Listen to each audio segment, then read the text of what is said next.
गौरी औरी ककड़ा पड़ करती बड़ भेला तपसी भिखारी गे माई।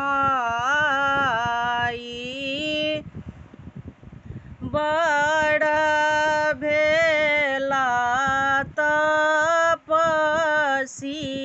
भिखारी गे माई।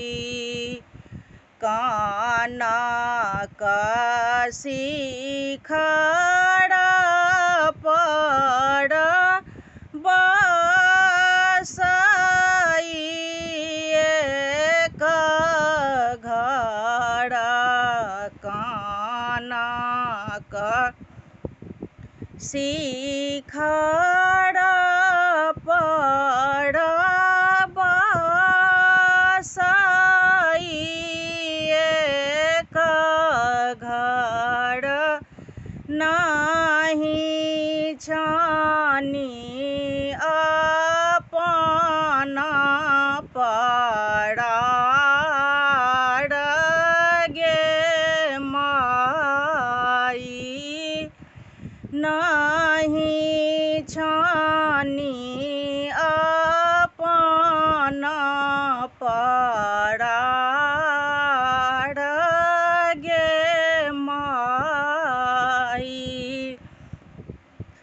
बाड़ी कुमारी गौरी राजा दुलारी। बाड़ी कुमारी गौरी राजा दुलारी। ऋषि के प्राण के आधार गे माई।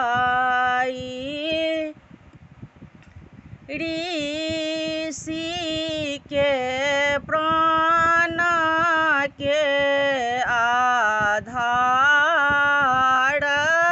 गे माई। से गौरी कोनो विपत्ति गमती। से गौरी कोनो विपत्ति गमती। के मुख करत दुलार गे माई। के मुख करत दुलार गे माई। तेल फूलेला गौरी के बन्हाबथि। तेल फूलेला गौरी के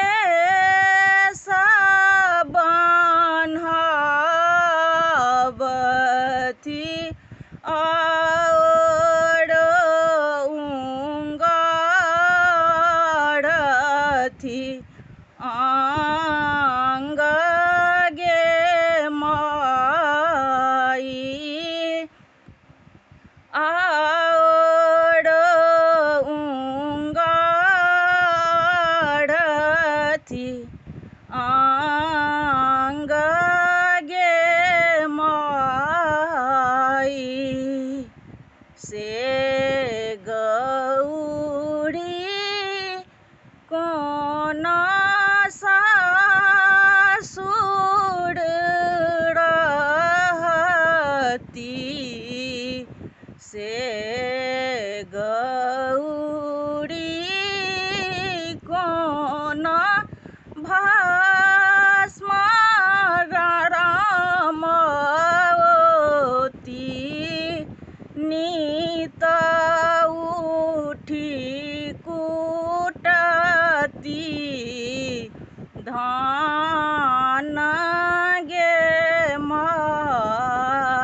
हमर गायल ई अहाँके महेशवाणी नीक लागत तऽ हमरा वीडियोके लाइक और चैनल के सब्सक्राइब करू।